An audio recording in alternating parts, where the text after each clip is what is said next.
Kepada bukan soal siapa menang siapa kalah, tetapi saya nak Dr. sentuh tentang bagaimana kemenangan mereka itu hasil daripada kesilapan kita dan hasil daripada fitnah yang diulang-ulang dan diulang sehingga ia mempengaruhi pemikiran dan dikatakan bahawa kalau negeri di pantai timur itu kekal bersama dengan mereka, malah dikatakan mendapat keputusan totally kepada mereka itu.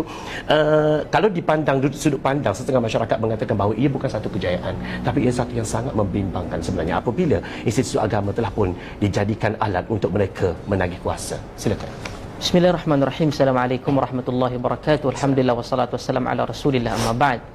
Pertama, apa yang berlaku dan keputusan yang telah pun kita lihat dan kita dapat daripada pilihan raya negeri yang melibatkan 6 negeri, iaitu di kawasan yang sedikit selatan dan juga tengah, sama ada daripada Melaka, daripada Negeri Sembilan, Selangor, Pulau Pinang, Kedah dan pergi kepada Pantai Timur iaitu Kelantan dan Terengganu.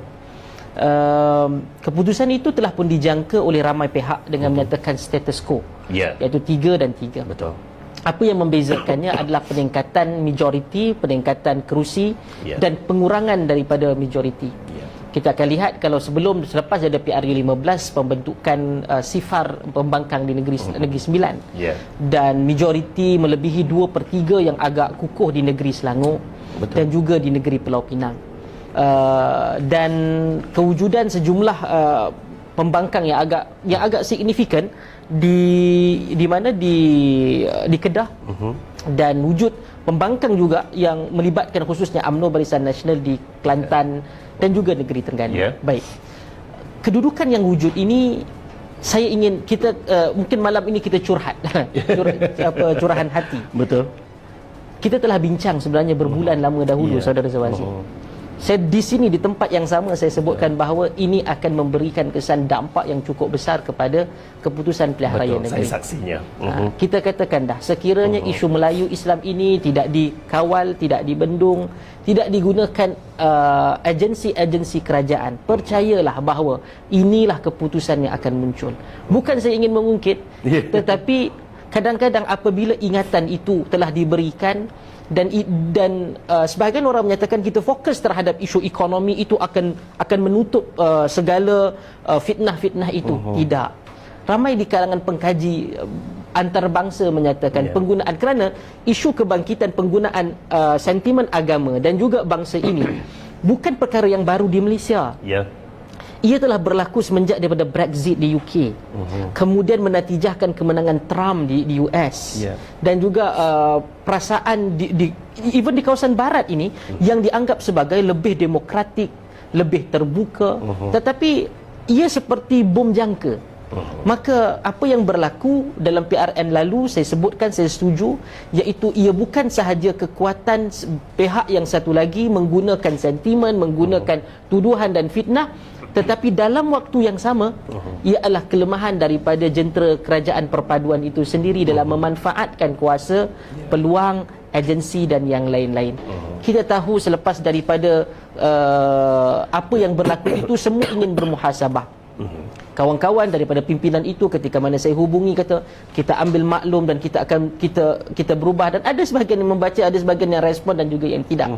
Namun percayalah bahawa 4 tahun lebih, 4 tahun 4 bulan ke hadapan, dan mana kita mengharapkan tenure ataupun term ini penuh, itu bukan jarak yang begitu panjang. Ia akan merubah banyak peta politik dalam negara, dan negeri yang dianggap paling terbuka, paling maju, paling educated seperti Selangor juga memberikan keputusan yang sangat menakutkan. Kalau kita lihat di Dun Batu 3, satu watak bekas menteri yang tidak ada sebarang pencapaian, yang dipenuhi dengan kontroversi, terkenal dengan lebih kepada modeling berbanding daripada result ataupun pencapaian, tetap mendapat jumlah undi yang agak signifikan. Betul. Dan ini memberikan pencapaian ke perbincangan akademik ke apa, itu perkara kedua. Yang pertama, bagaimana sentimen itu berjaya untuk dibakar, dan kadang-kadang overkilling Ya. terhadap watak-watak itu pun juga memberikan dampak terhadap sokongan-sokongan kepada sesetengah pihak. Maka ia menduka citakan, dan kita pun, saya secara peribadi, kalau kita beri masalah seminggu, 2 minggu selepas habis PRN ini, sekiranya ia benar-benar tidak mempunyai perubahan yang begitu signifikan, menggunakan agensi kerajaan, menggunakan penerangan dan lain-lain, ia melelahkan. Dia tidak boleh untuk diubah. Pemikiran ini adalah benda yang paling payah untuk dicabut keluar daripada otak dan fikiran. Ia tak mudah. Ia bukan macam sakit, berlaku masalah pada tangan, potong tangan, selesai. No. Dia boleh untuk simpan benda tu sekejap, menzahirkan yang elok, dan kemudian hidupkan balik ekstremisme yang membawa kepada keganasan yang kita bincangkan itu, dan dia boleh untuk hidupkan serta-merta, dan dia boleh menggerakkan seseorang tu bertindak secara fizikal, yang kita bincang tentang ekstremis ini. Sebab tu nasihat saya, apa dapatan kita, saya bergerak sama ada di negeri Selangor, saya pergi sampai ke utara, kita melihat bahawa ia akan jadi jalan yang payah, dan ni cuma watak-watak yang menggerakkan agensi ini sekiranya tidak lagi diubah, ada sebahagian itu baru dilantik beberapa bulan. Dalam jangka masa bulan itu hampir tidak ada pergerakan. Dan saya mohon kepada pimpinan-pimpinan negara yang melihat perkara ini dengan serius, janganlah mungkin kerana persahabatan lantikan itu dibuat, janganlah kerana sayangkan secupak hilang segantang. Hanya kerana untuk watak ini diberikan tempat, tetapi gagal untuk deliver the real job. Bagaimana, dan benda ini mudah. Contoh yang paling kita dapat lihat adalah bagaimana kecepatan mereka yang berada di media sosial, bukan agensi kerajaan, bukan di media sosial, menjawab kembali isu berkaitan 200 sekolah agama konon yang akan ditutup di Selangor. Yang menggerakkan secara gerila ini adalah dalam media-media sosial.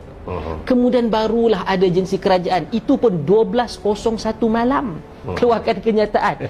Saya kira tidak adalah siapa yang kalau tahu tentang sama dalam politik ataupun bukan politik, orang media tak akan keluar 12.01 pagi. Ketika mana orang telah pun tidur. Kalau katakan tak boleh malam tu, tunggulah besok pagi nak keluar. Bayangkan, sehinggalah kepada kelemahan sebegitu sekali yang kita lihat. Kalaulah dia kata untuk belajar, saya kira itu bukan mudah. Kita bukan sedang trial and error. Dia punya bukan perjudian, dia punya efeknya adalah sama ada negara ini akan beralih kuasa ke tangan orang-orang yang menyalahgunakan agama ataupun tidak. Sebab itu tolonglah, saya menggunakan tone yang agak rendah supaya agak memujuk. Saya tolonglah, janganlah begitu lambat. Ada ramai yang akan kata kat saya, sabar. Saya faham.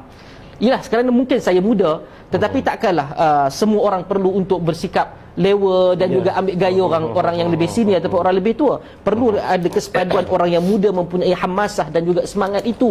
Tapi kalau kita asyik bagi tak apa, nanti sehinggalah kepada tumbang. Dahulu belajarlah daripada langkah syaratan. Semuanya tak apa, nanti kita kena sabar, tutup jatuh dah. Jadi belajarlah. Janganlah begitu, kerana ingat, daripada 33 bulan agensi-agensi agama itu di bawah satu parti tersebut, dia tak kisah orang nak kata apa. Dia nak guna lantikan dia guna, dia nak apa, semua dia guna, dia tak kisah. Dan saya tidak menyatakan bahawa kita kena guna benda yang sama. Sekurang-kurangnya kepala-kepala utama dalam agensi itu perlu dilihat kembali, perlu dirombak kembali, orang yang benar-benar ingin melawan ekstremis. Ekstremisme itu sendiri. Jangan sehingga senyap. Apa yang paling kuat pun kuat kenyataan media. Kita akan lihat perkara ini dengan lebih serius. Ada satu kes yang 2019 berkaitan dengan seorang imam yang menulis perkataan itu sangat berat. Dan akhir sekali saya tak tahu apa siasatan terhadap beliau. Mungkin dia kata dia telah digodam. Wallahu alam, kalau begitu naif kita boleh kata begitu. Akhir sekali tahun ini 2023, dengan jelas dia menulis, dengan komentar siapa dia, tetap berada pada jawatan yang agak senior di sebuah masjid yang sangat utama di Putrajaya. Maka persoalan dia, apa yang selama ni dibuat? Kenapa ia masih lagi dikekalkan? Saya bertanya itu semua di media sosial saya bertanya, tapi akhir sekali tiada jawapan daripada siapa pun, daripada autoriti siapa pun tidak ada yang merespon.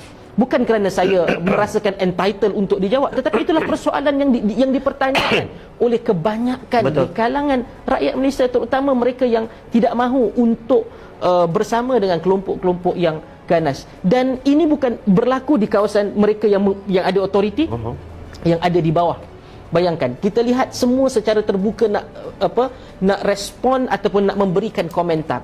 Semalam kita duka cita apa yang berlaku yang dipanggil sebahagian media sebagai tragedi Elmina. Jatuh kapal terbang tersebut, dan moga Allah ampunkan mereka semua dan memberikan kebaikan kepada mereka atas musibah yang mereka derita. Tetapi dalam keadaan kita berduka cita, kita lihat di komen-komen itu, anda benci sekalipun lah kepada mana ini semua. Tetapi yang jelas adalah anda benci sekalipun kepada Perdana Menteri. Dia boleh kata, kenapalah Perdana Menteri tidak ada di dalam itu. Sampai ke tahap itu sekali kita mempunyai keberanian ekstrimnya sampai begitu sekali. Adakah ini yang kita akan wariskan? Dan saya bercakap ini kepada pimpinan-pimpinan yang lebih senior, bukan kerana untuk kepentingan dia, tetapi untuk kepentingan kami generasi muda. Kalau nanti dalam jangka masa 5 tahun, 10 tahun akan datang, tak dikawal dan mereka naik kepada tampuk kuasa dan negara ini dipimpin daripada satu jalan ekstrim pemikiran dia, itu ruginya kami. Mungkin kalian telah pun Allah takdirkan pergi daripada dunia ini. Akhirnya kami yang terpaksa tanggung. Ini bukan isu berkaitan kuasa anda semata-mata, tetapi ini adalah berkaitan dengan masa depan negara. Dan saya, sebelum kita pergi, saya akan untuk pusingan pertama, saya kira ekstrim ini, jangan salah faham bahawa kadang-kadang bila orang sebut, sebab saya berada di banyak platform, saya bercakap tentang ekstremisme agama. Ekstremisme agama ini bukan sahaja ekstrim menggunakan agama dan menunggang agama untuk kepentingan politik. Itu bukan itu saja. Itu kita lawan. Mana-mana jenis ekstrim. Ekstrim kanan ke ekstrim kiri, kita lawan. Orang yang mahukan, yang tidak mahu dunia politik ataupun keduniaan ini tak ada kaitan dengan agama. Okey, agama ni tak ada kaitan dengan kami, tentang solat ke, tutup aurat ke, tentang puasa ke. Kami tak mahu tahu, yang itu perkara lain dan kami yang itu kita lawan. Saya nak berikan ingatan, itu juga adalah yang akan dilawan oleh saya. Dalam waktu yang sama, mereka yang mana ada dapat kesedaran agama, ada kekuatan agama dan menunggang dan menjadi begitu ekstrim pun kita lawan. Kanan yang ekstrim kanan yang kita lawan, kiri pun kita lawan. Yang kita mahu ambil adalah jalur tengah yang Allah katakan, wa kadzalika ja'alnakum ummatan wasata, yang mana kamu itu dijadikan sebagai umat pertengahan, wasati. Dan itulah yang kita mahu. Berbezalah, tapi jangan melampau dan jangan ekstrim. Allah.